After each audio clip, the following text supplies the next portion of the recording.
Hey everyone, this is my lead pot hydroponic system setup. Comes with this nice handy guide. Also comes with an app that you can use. You can scan this QR code and set it up an account. It automatically turns the lights on and off, so that's really convenient. So I just opened it up. This is obviously not from the very beginning because it's all partially set up. But it comes with that water gauge, and you see all the pod containers. Now, when you're setting it up, you have to undo the plug and take off all of the tape on the internal components. That is the pump that circulates the water. You have to make sure that the cord is in that groove right there. So when you place the cover onto the device, it is aligned and it does not kink the cord. Obviously, when you're dealing with water and electricity, you want the cords to remain intact. You don't want to kink it. So this is how the top fits, and that cord comes out the back.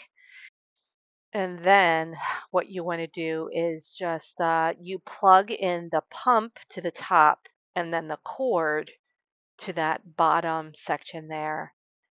So at this point, once you plug it into the electricity in the outlet, it should be working. And again, um, put on the top, making sure that that cord is resting in that groove, right? So it's all snug here and set up properly, removing all of the tape and the other components. So the next step is to mix up the chemicals.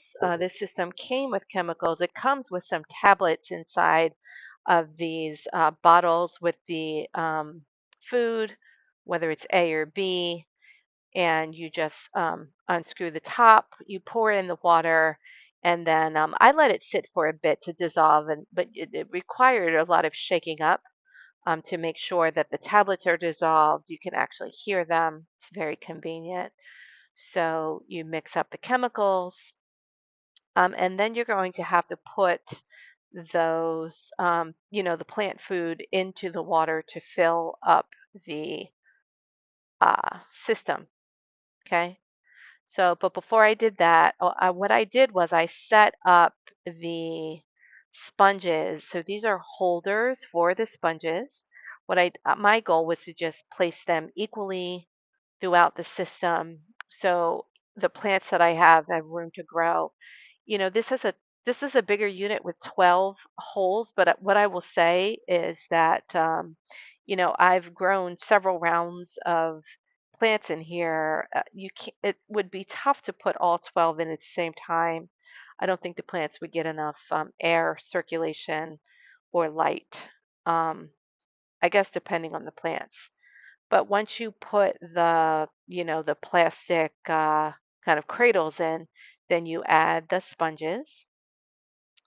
And then the next step is I'm going to have to fill it with the water and the chemicals.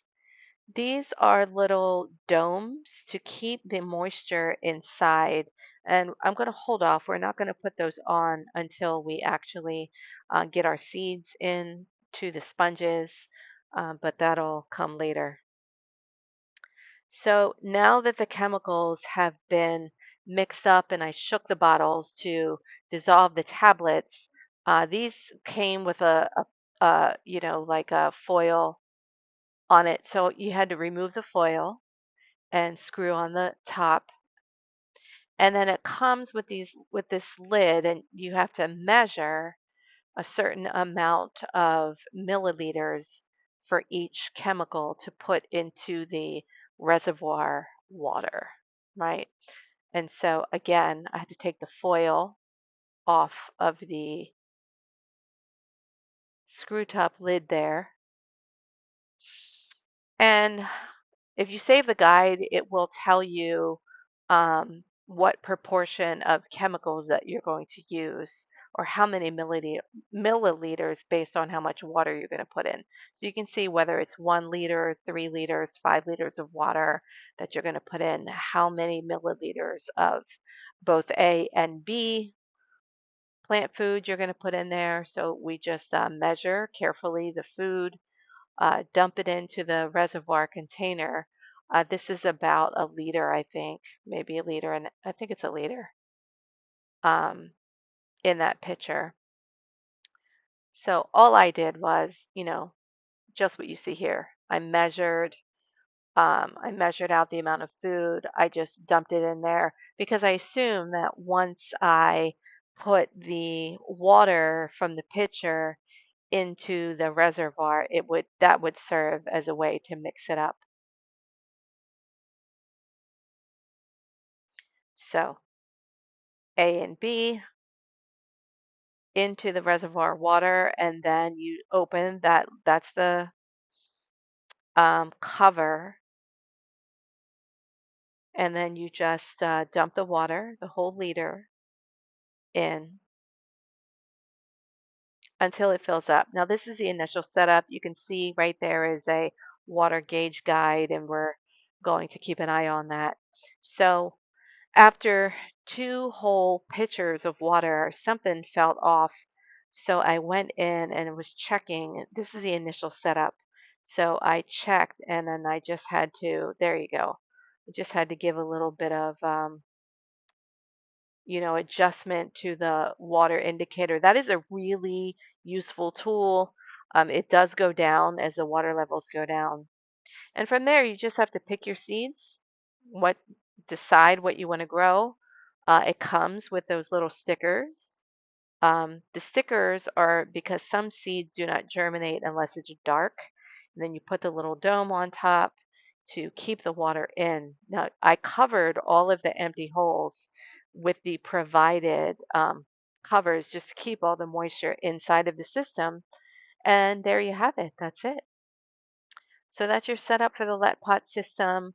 It's very simple. I've grown multiple things in here and it is very convenient.